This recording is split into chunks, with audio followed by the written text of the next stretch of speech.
Afghanistan, the front line for the British Army today.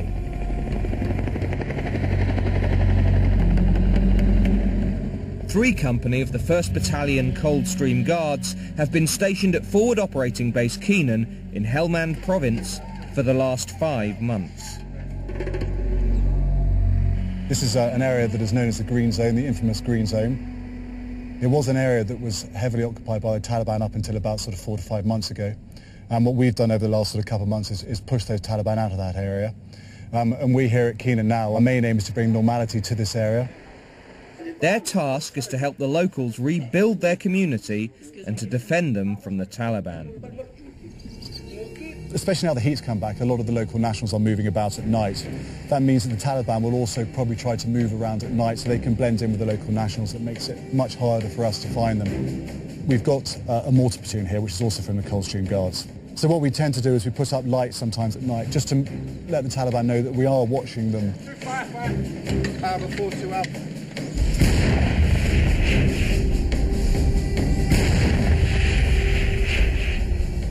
It's hungry work, and most soldiers on the front line have to fend for themselves. The troops survive mainly on ration packs delivered by helicopter.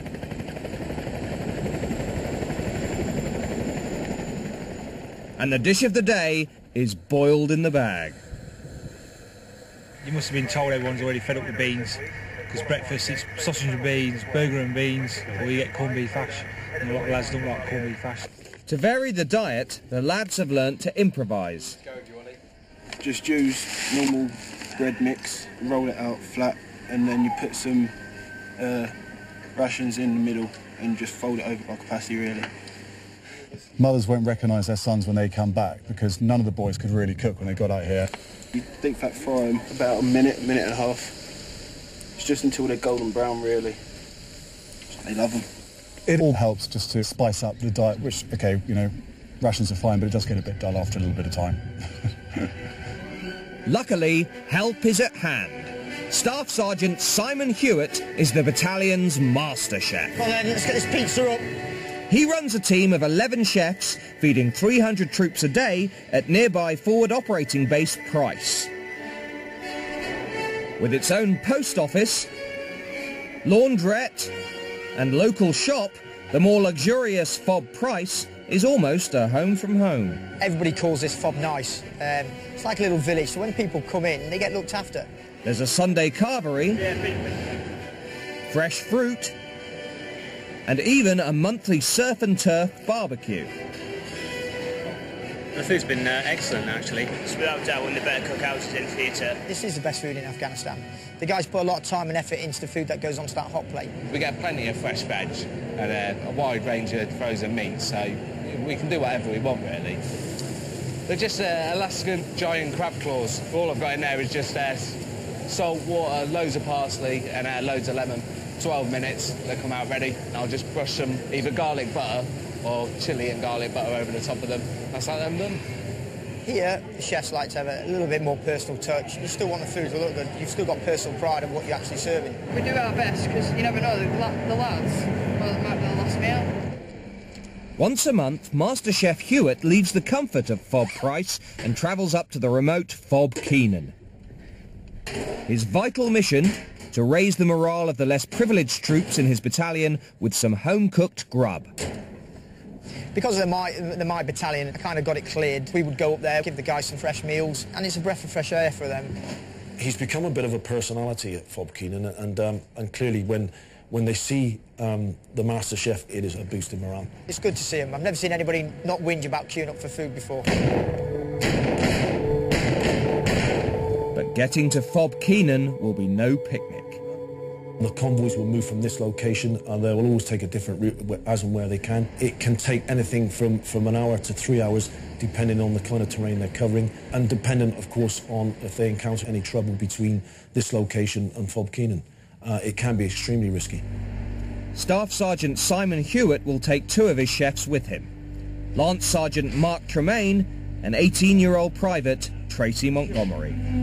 This is my first operational tour, obviously Afghanistan, right in the centre of in the Helmand province. Tracy is one of 2 female chefs in the brigade. Her speciality is pink custard and fairy sponge cake. Excuse me? Some nice sponge and custard? I hear I'm not a female, I'm just one of the lads. The minute I step off camp, I'm a big little girl, really. Just love getting my hair done, makeup, going out with the girls, shopping. But there's nothing girly about being a soldier chef in operations. Tracy will be swapping her chef's apron for her body armour as she prepares to travel with the convoy into the notorious green zone. I've never been on a convoy. It's going to be a scary experience, but it's something that you have to do.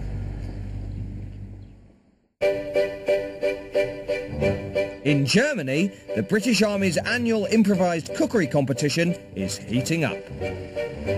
That oven wants to be hot. 10 minutes ago, yeah? It's a nice barrel you got there. The secret to success is all in the design of the oven, as head judge Major Harry Lomas knows only too well. Setting up the improvised equipment, it's key that you draw the smoke away out of the flue. We don't want it doused in smoke that it's inedible. One chef's oven has caught Harry's eye. The basic equipment they've used is an old filing cabinet, which I thought was quite an ingenious bit of kit. Whether it's going to work or not, I don't know. I don't know how hard it's going to get in there. Yeah, I think these are coloured enough. What's those then? Yeah, that's nice. Is that guinea fowl jerky or something, is it? That's lovely and hot in there. Unfortunately, the smoke's not getting out, is it? Something's going to come out of here, is it? Right. No rush, I'm pensionable.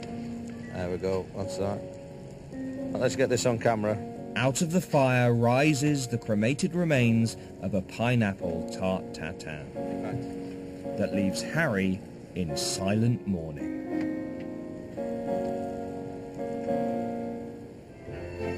Sergeant J. Kingsbury of 3-5 Engineers is determined not to see his chance of winning go up in smoke.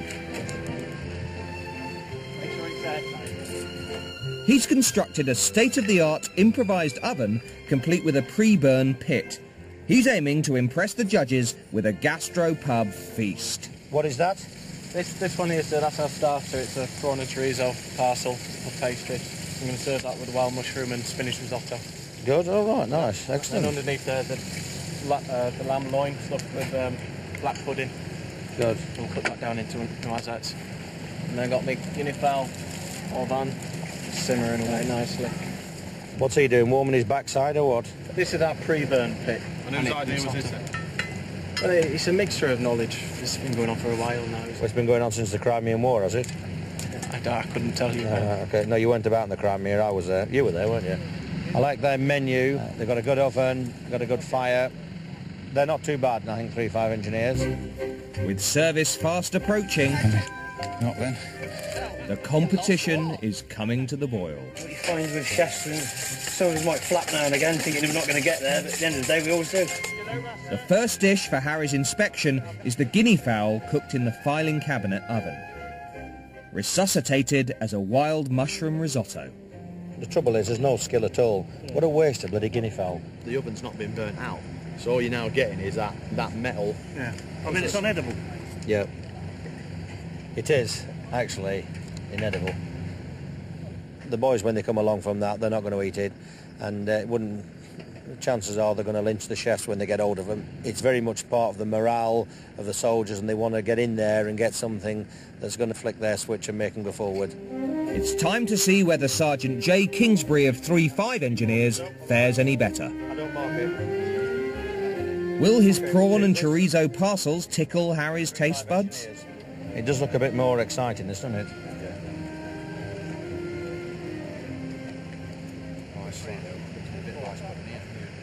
A little bit more effort's gone into presentation, at least, hasn't it? You know. That is nice. It is. That's nice. I quite like that. So far, so good.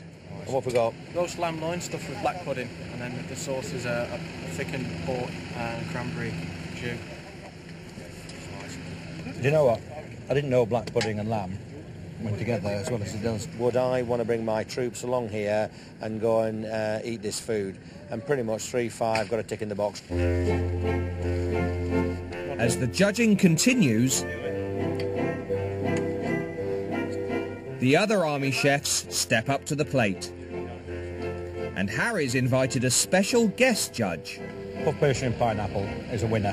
TV chef Simon Rimmer. The flavour. Yeah. The whole issue of being able to cook fantastic food in a bin, basically, or over a coal pit, then I wouldn't even know where to start. There was some lovely cooking of lamb with black pudding stuffing in the middle. And the same team also did a quite stunning orange bread and butter pudding. That is very good. Is this the dogs? Is this the dogs going now? Oh, absolutely. That is, yeah. That's got some serious flavours in. And the texture as well. Some really good stuff. It's all part of training, this. Yeah, there's a competition element of it. They all want to win. But for some of these people, it's the first time they've ever done anything like this. And this is really what makes the difference between normal chefs and soldier chefs.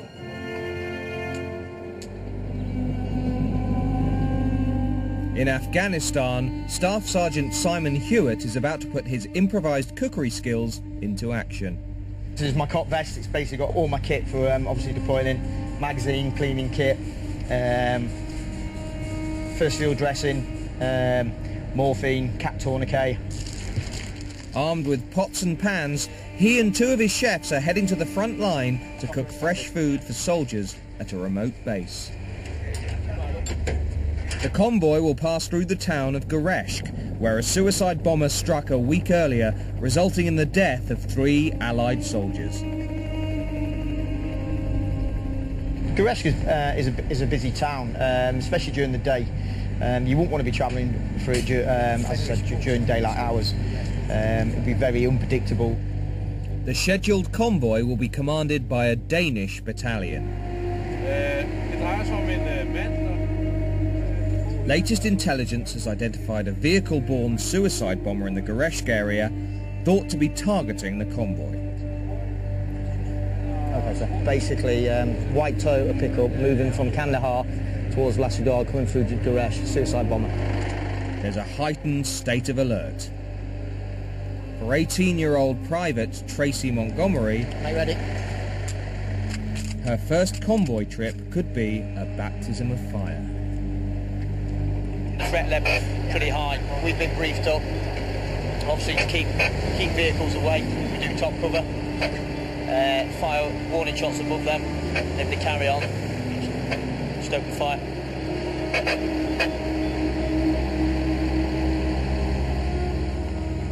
The vehicles get underway, but within minutes, the Army chefs are stopped in their tracks.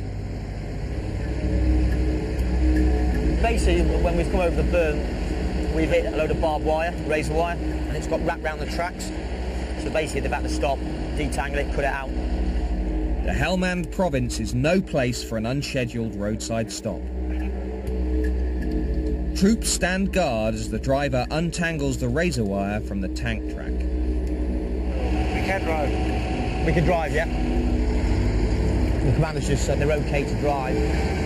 After a tense 10-minute wait, the convoy moves on towards Gereshk.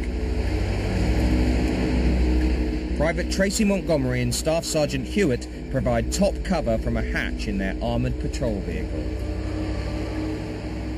Their job is to watch out for suspicious vehicles approaching the convoy.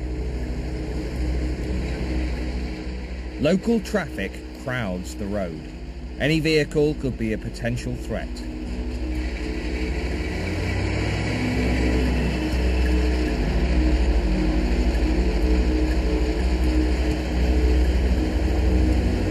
Fortunately, they pass through the town safely. Well, we've just come through Gereshk, fast and furious. We're just heading into the desert now, so if there is any Taliban or anything out there, it's going to be harder for them to get us out here. At least out here, we're keeping them guessing. After 2 hours on the road, the chefs arrive at FOB Keenan. It was a good experience at the end of the day. I spoke to Private Montgomery, she said she was shit herself. Headache. But now we're here, it's good. We're here for a couple of days. Get the job done, feed the guys, see some friends. So yeah, good. Coming up, A technical hitch for Sergeant J. Kingsbury. The oven's jammed. That's not a good sign. If your equipment fails, you've got to find a way around it. And the frontline troops get a rare treat. Ready for you guys?